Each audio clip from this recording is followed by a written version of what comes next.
let's get to this insane story. Israeli soldiers severely Gazan detainee at Seyman torture camp. This is something that was broadly reported even in Western media. The case was so extreme, the victim had to be hospitalized and the IDF had to detain 10 of the reservists. As you guys know, Sde Tayman is a concentration camp. That's where Palestinians in Gaza are through a protocol known as Dragnet, where every and any Palestinian that they have declared to be a terrorist is picked up, first of all, humiliated, stripped down to their underwear, and then postured around as though they're like all terrorists or whatever without any evidence whatsoever. And then they put them in this concentration camp. It's gruesome. It's horrifying. It's something that some Israelis have actually protested as well. Israeli coverage on it has happened even before Western media covered it. We covered it when Local Call did an investigative piece on it. I believe it was Local Call, if I'm not mistaken. Okay. So then Western media even covered it, as a matter of fact. This is a very real thing that happened. The New York Times covered it. CNN covered it, okay? But the story doesn't end there. So they detained 10 reservists that were responsible for the brutal of a Palestinian prisoner. Israeli ministers then, including those in Benjamin Netanyahu's own Likud party, said that they should have a right to in Israeli parliament, in the Israeli Knesset, they got together and had a conversation about whether or not, and I know it sounds insane, I'm telling you right now, it sounds insane when I say this, but it is 100% true. Here is Knesset member Ahmad Tibi from Ta'al saying to insert a stick to a person's rectum, is that legitimate? And then a Likud, which is Benjamin Netanyahu's party, a Likud Knesset member says, if he is Nukba, everything is legitimate to do to him. אני לא יודע אם יודעים, אבל יש אירוע כרגע בתימן שמשטרה צבאית הגיעו לעצור חיילים ששמרו על מחבלי נוח'בה. For the record, Nukba is like Hamas special forces. Having said that, however, they say Sde Tayman is the Nukba terrorist detention center. This is not true either. When they say that these are like the best like Hamas militants or whatever, one, it's still a war crime. You can't just like and do torture to people, unless you're the American government, or I guess unless you're Israel, which does do those things. Yeah, here's time without an OVO. Thank you. Good thing to know before you start reading. 40% of Sde Tayman detainees are re-released into Gaza after being held for weeks or months. When they say they are terrorists, know that many have nothing to do with Hamas. Also, yes, it was Yuval Abraham for Local Call and Hagar Shezaf for Haaretz back in January. We covered the story about Sde Tayman in January when Local Call, which is a great Israeli investigative reporting magazine that broke so many of these stories that you've seen even circulate in Western media sometimes, cover Sde Tayman and how barbaric it is. The New York Times covered it months later, where we found out in detail how gruesome the conditions were. In June, the New York Times wrote this article. They obviously buried the lead in terms of like using electric cattle prods to Palestinian detainees. You need to understand that. So just like there is a personalized aspect of the violence that they subject the Palestinian detainees to, Palestinian detainees that once again are re-released into Gaza, as in these guys aren't like the super terrorists that Israel claims that they are. Almost half of the Sde Tayman detainees are re-released into Gaza. We have seen their personal testimony. We've heard their personal testimony. They are released in a gruesome situation where they talk about the psychopathic treatment that they receive, just mass torture. It is a torture factory. It is a death camp. It is a concentration camp. That is exactly what's going on here. And the way that they try to package it is by saying, oh, these are Nukba, like these are the special forces of Hamas. That is also a lie. המשטרה צבאית שם הגיעה לעצור כמה לוחמים שם שכנראה בגלל איזה שהם טענות של יחס למחבלי נוח'בה, ויש שם אירוע של התבטאות הטרלול. This insanity that our country is having around the story is crazy, and we need to stop it. I think we need to give a personal example here, and I call on the other coalition members to do the same. I'm getting up and I'm leaving here, and I'm not going to vote on anything anymore until this story and this insanity that there's someone in the prosecutor's office that thinks that it is possible to come and arrest soldiers for things that they're doing the Nakba terrorists is not over. Like, he's mad that prosecutors detained Israeli soldiers at the concentration camp, brutally Palestinian prisoners so badly that he had to be hospitalized. This guy is saying not the brutal is like unimaginable and unconscionable. He's saying the prosecution of the people that did the is unconscionable. He's mad that like there's any accountability for the soldiers. And I'm really asking, and I think my coalition friends will do as well if they do the same as I do. We cannot continue as usual. And then the Tal Party Knesset member says to insert a stick in a person's, is that legitimate? He says, shut up. Yes, if he's a nukba, everything is legitimate to do.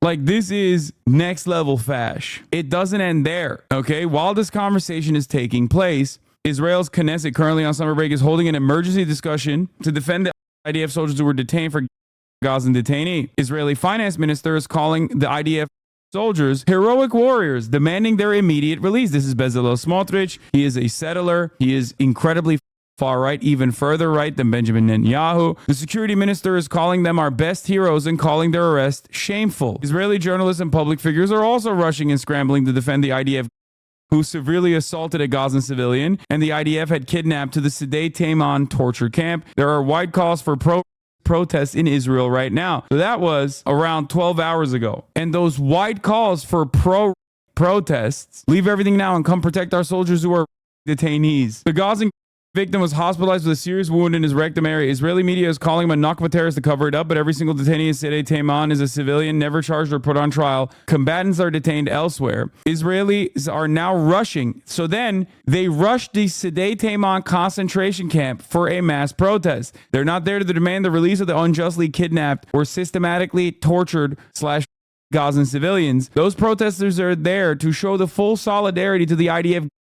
They did a protest at the concentration camp. Like, the Nazism that is leaking out of every orifice is just so comically evil, but it's not even comical. I don't even know how to describe it. Like, one of the most insane things I've ever seen. I thought we had reached, like, peak insanity in Israel. Turns out, nope, there is more out there. There is more insanity that could be unlocked. New, fresh hells that could be unlocked in this situation.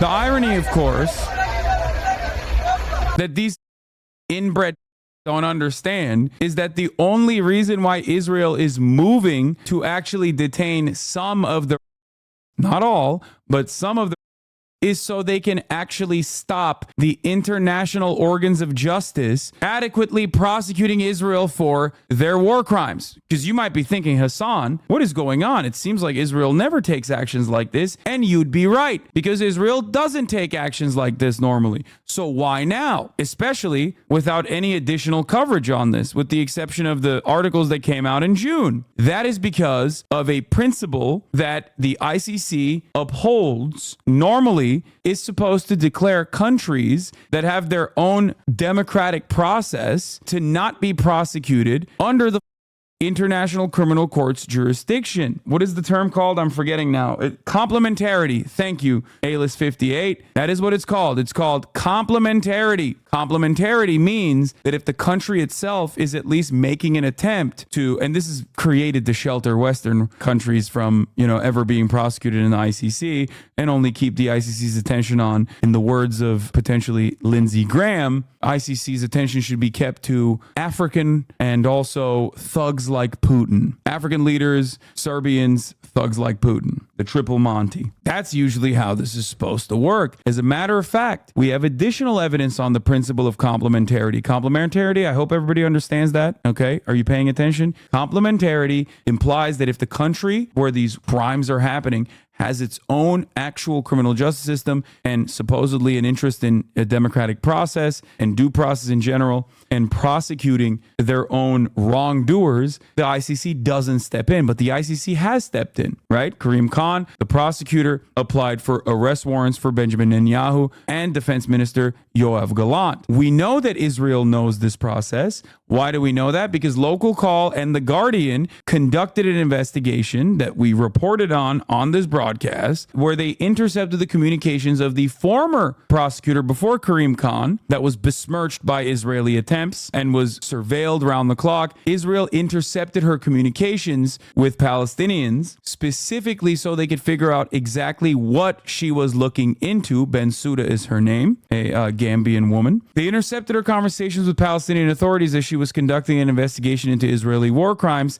specifically so that they could start their own internal investigations on the wrongdoers inside of Israel, so they could use complementarity as a defense mechanism. So they could say, oh, you want to prosecute us for war crimes? Well, we prosecuted those war crimes ourselves. So how can you do that? We obviously are on it. Not all of the Israeli war crimes were prosecuted, simply the ones that Bensouda was looking into in an effort to use complementarity as a shield. So remember that. The reason why Israel even detained these IDF soldiers is because they know that there is an ICC investigation being conducted as we speak. And if they don't actually detain or prosecute any of their soldiers, then the ICC can turn around and say, you're not actually prosecuting your own war criminals. We have to prosecute it for you. So these dumb don't understand that what Israel was doing was out of self-preservation. They want to evade any kind of additional scrutiny from international organs of justice, which would blow the whole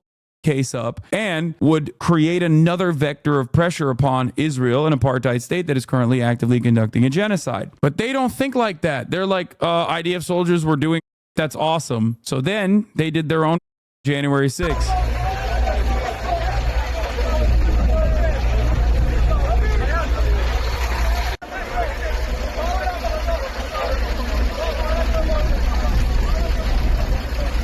But it doesn't end there. Dozens of Israeli settlers then stormed the military headquarters in Beit Lid in support of the suspected soldiers from the Sdei Taiman torture facility who are being interrogated after a Palestinian prisoner was assaulted and hospitalized. Some of the Israeli settlers apparently were armed.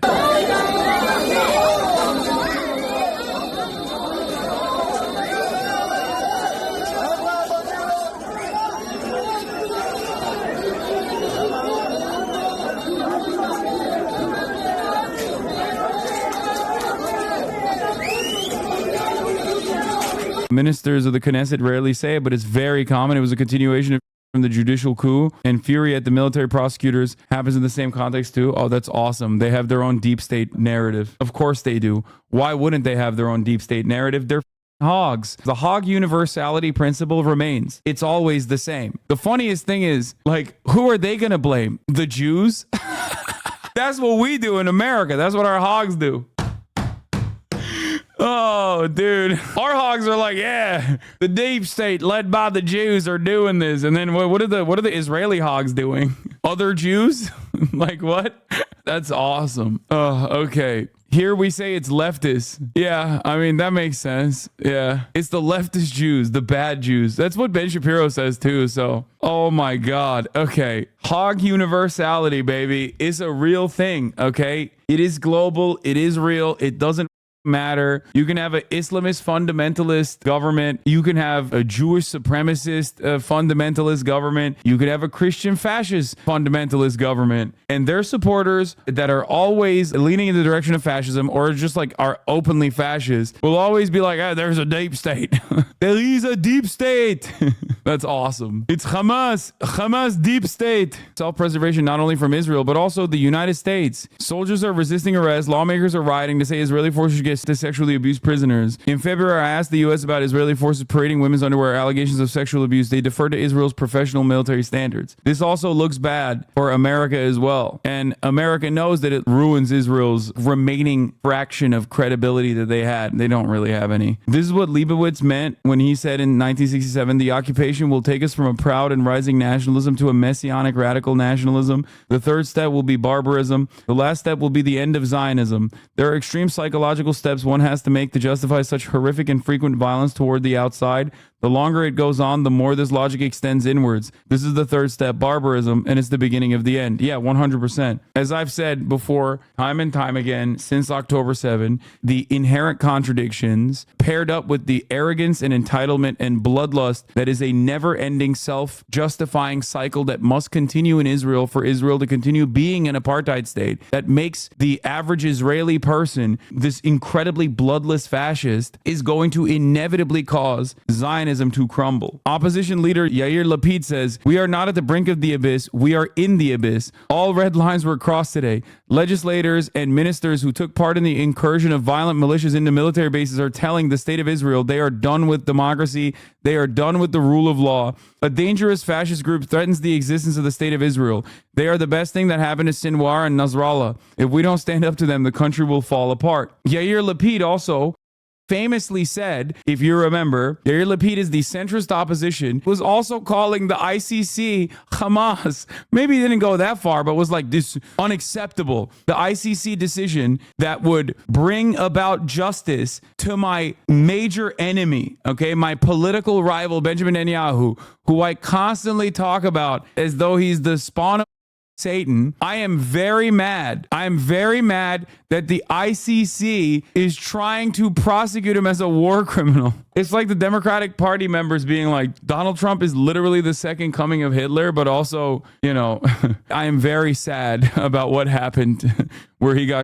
It makes me so sad. According to Benzion Sanders, armed militias are claiming to have taken over military courts. The mob is trying to free soldiers who were arrested on suspicion of brutally sexual assault of Palestinian prisoners. Just normal stuff, dude. Real cool and real normal stuff. Is there any coverages in Western media? I have seen such little coverage of this. Everyone is talking about Netanyahu vowing to retaliate against Hezbollah after a lethal weekend strike. No one is talking about what is going on in terms of like the of detainees protests that are happening.